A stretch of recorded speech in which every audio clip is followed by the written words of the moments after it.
رخشانه حکیمова انجمن ملی رسانه‌های مستقل تاجیکستان چرا ساکنان ولایت مختار کوهستان بدخشان زیاده از 2 ماه می‌شود که به اینترنت دسترسی ندارند؟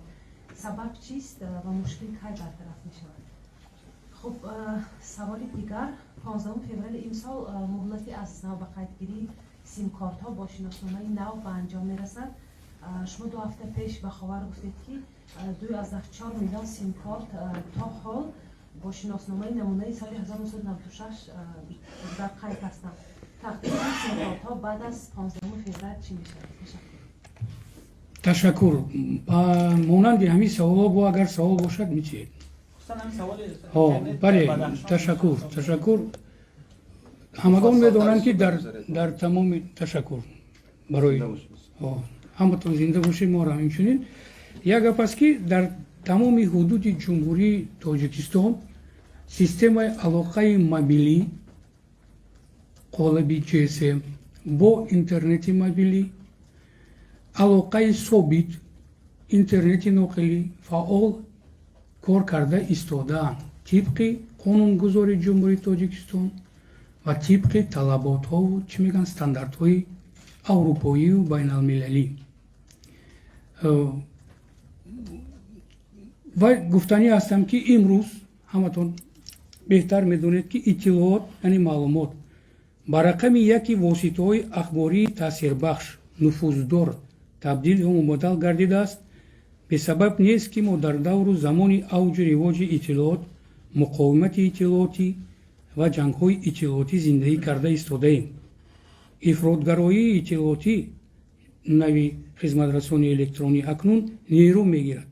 تروریسم اطلاعاتی شکل تاثیررسانی نامطلوب به شخصیت جامعه و دولت با کمک تمام نمودهای اطلاعات میباشد. هدف اساسی آن ضعیف و ویران کردن ساخت کنستیتوسیونی میباشد.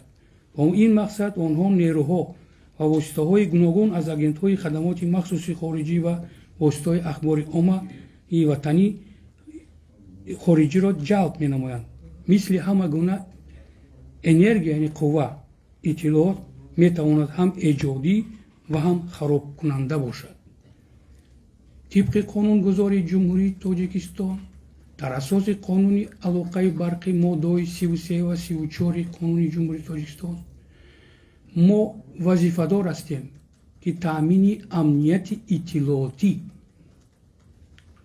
برای شهروند جمعیت دولت تأمین نماییم. برای در بعضی منطقه بعضی استانداردهای اینترنتی طبق طلبات بین المللی فعالیت نمی‌کند. او تکنیکای اطلاعاتی کمونیکاسیونی که برای ضرر مردم تاجیکستان و منطقه روان کرده شده است برای ما در کار نیست و برای هیچ که در کار نیست. تجهیزاتی که در خانه شما دارید یا اتومبیل یا اگر ویران باشد خراب باشد ضرر بیارد پگاش میفروشه یا میپرتویشه. این معنی وای دارد که تمام سیستم در منطقه کوهستان بدخشان اینترنت ثابت فعال است کار کرده است در استاندارد 3G. بعضی منطقه ها بعد حالت دیگر که شما وضعیت اقتصادی اجتماعی سیاسی حربی در منطقه نقض دیده ایستاده اید. من منبر نمیکنم.